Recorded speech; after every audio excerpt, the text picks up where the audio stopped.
السلام عليكم ورحمة الله. عدد جديد من فقرة جورنال فير وآخر الأخبار الرجوية لهذا اليوم. أول خبر في هذا اليوم من جورنال فير جاب عنوان الرجاء يحتج رسميا على حكم لقاء الزمالك المصري. وفي تفاصيل الخبر قامت إدارة فريق الرجاء الرياضي رسميا اليوم بالاحتجاج على مردود الحكام في لقاء الفريق الأخضر والزمالك المصري برسم ذهاب نصف نهائي دوري أبطال إفريقيا، وبعد ما قام مكتب الرجاء بالاستشارة مع مجموعة من خبراء التحكيم بخصوص اللقطات المثيرة للجدل في اللقاء المذكور، تبين لهم بلي الفريق تظلم وكان بامكانه يخرج بنتيجه احسن لولا الظلم التحكيمي. وخرجت الصفحه الرسميه لفريق الرجاء الرياضي على موقع التواصل الاجتماعي فيسبوك ببلاغ كتبت فيه بالحرف: تقدم نادي الرجاء الرياضي يوم امس برساله احتجاج واستنكار للاتحاد الافريقي لكره القدم على خلفيه التحكيم الكارثي للطاقم التحكيمي الذي ادار لقاء ذهاب نصف نهائي دوري ابطال افريقيا ضد الزمالك المصري بقياده السيد اليوم نيونج كحكم وسط والسيد مصطفى غربال كحكم الفار. اجتماع طارئ بالرجاء لمناقشه مستجدات الاصابات وقيمه الزمالك. وغيعقد المكتب المديري لنادي الرجاء الرياضي اجتماع طارئ اليوم الثلاثاء لمناقشه اوضاع الفريق بعد الاصابات المسجله في صفوف اللاعبين بالفيروس قبل مواجهه الزمالك المصري اياب نصف نهائي دوري ابطال افريقيا المقرر اجراؤه يوم السبت المقبل. ووضح مصدر مقرب من اداره فريق الرجاء الرياضي ان جواد زياد رئيس الفريق دعا لاجتماع عاجل مكتب مسير الفريق الاخضر مباشره بعد البلاغ اللي صدروا فريقه امس الاثنين، واكد من خلاله تسجيل 8 الحالات ايجابيه في صفوف اللاعبين المصابين بالفيروس. وشدد المصدر ذاته ان المكتب المديري لفريق الرجاء غيدرس المستجدات الغير مطمئنه بعد ارتفاع حالات الاصابه بالمرض في صفوف الفريق الاخضر قبل المباراه الحاسمه اللي غتجمعوا بالزمالك المصري واتخاذ الاجراءات المناسبه وفق كل الاحتمالات الممكنه.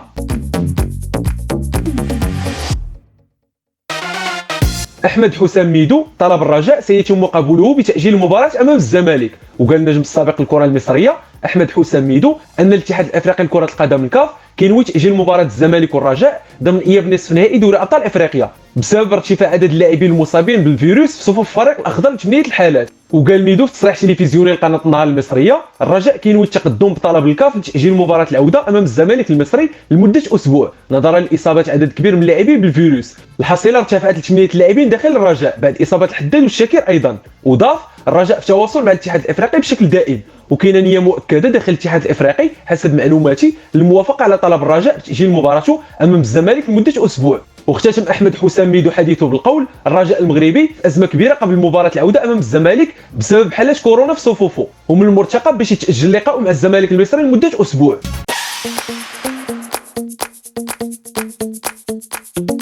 عاجل فريق الرجاء يؤجل رحلته الى مصر. وقرر فريق الرجاء الرياضي تاجيل سفره لمصر اللي كان مقرر غدا الاربعاء في انتظار التوصل بالقرار النهائي للكاف بخصوص طلبه لتاجيل مباراته امام الزمالك المصري برسم اياب نصف نهائي دوري ابطال افريقيا. وراسل فريق الرجاء الرياضي للاتحاد الافريقي لاخباره بموضوع اصابه لاعبيه بالمرض وطلب تاجيل المباراه بحكم غياب معظم اللاعبين الاساسيين وكينتظر الرد النهائي للكاف. وكان الفريق الاخضر كينوي السفر لمصر بطائره خاصه غدا الاربعاء، غير انه قرر الحدود زوال اليوم تاجيل السفر حين توصله بالرد النهائي للاتحاد الافريقي على مراسلته بطلب التاجيل.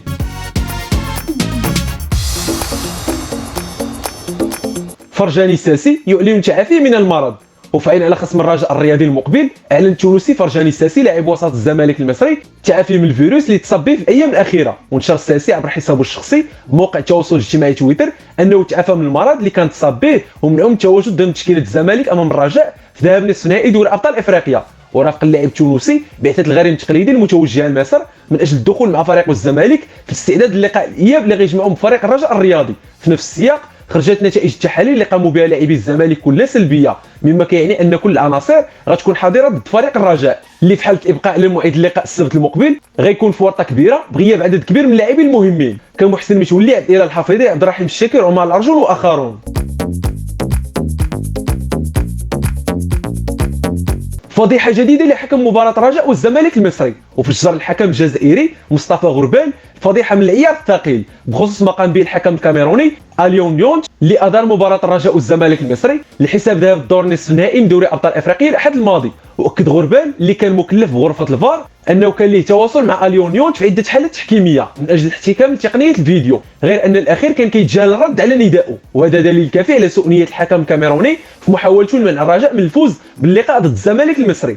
وعرف لقاء الذهاب حرمان الحكم الكاميروني لنادي الرجاء الرياضي من ضربتي جزاء واضحتين خلال شوطي المواجهه اكدوا صحتها جميع المحللين وخبراء التحكيم، ومن بينهم الحكم الانجليزي ديرمورج غالاغر اللي قال في مداخلته على قناه النهار المصريه الرجاء كان كيستحق الحصول على ركله جزاء في لقطه الدفع الواضح من احمد عيد لاعب الزمالك في حق سفيان الرحيمي لاعب الرجاء داخل منطقه الجزاء في الشوط الاول، بالاضافه لشهاده عده خبراء تحكيم كمحمد الموجه واخرون.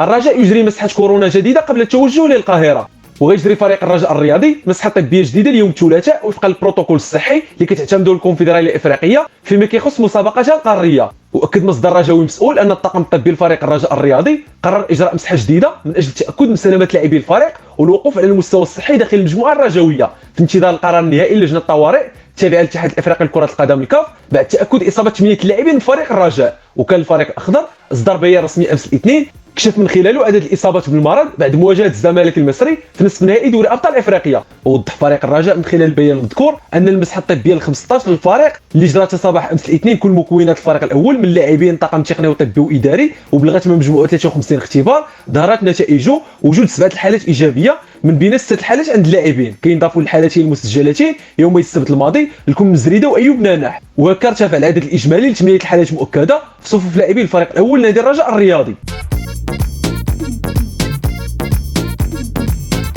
الكاف يضع الرجاء بالمستوى الاول لدوري ابطال افريقيا. وفي تفاصيل الخبر صنفت الكونفدراليه الافريقيه لكره القدم فريق الرجاء الرياضي بالمستوى الاول للنسخه المقبله لدوري ابطال افريقيا واللي غتنطلق في 20 نوفمبر المقبل، الى جانب الوداد الترجي الرياضي والصفاقسي التونسيين والاهلي، وفي انتظار التعرف على هويه الممثل الثاني للكره المصريه ومازيمبي فيتا كلوب الكونغولي وسان داونز الجنوب افريقي وانيامبا النيجيري وبريميرو دي اوغوستو الانغولي. وجا في المستوى الثاني انديه اشانتي كوتوكو الغاني، بلاتينيوم ستارز من زيمبابوي، نغانا ديفيل الزامبي، المريخ والهلال السودانيين، اهلي طرابلس الليبي، شباب الوزداد الجزائري وكايزر تشيفز الجنوب افريقي. وكيتشكل المستوى الثالث من الجواميس الاسطواني، نواديبو الموريتاني وريمو البوركينابي واسكوكارا الطوغولي. اما المستوى الرابع فكيتكون من الغزال التشادي، ريال بانغول الغامبي، شبيبه سان بيير من جزيره لا ريونيون والفوسا الملغاشي والرصاصات من مالاوي. كان هذا اخر خبر رجوي في هذا اليوم جورنال فار، في امان الله ونتلاقاو في اخبار رجوي جديده ان شاء الله.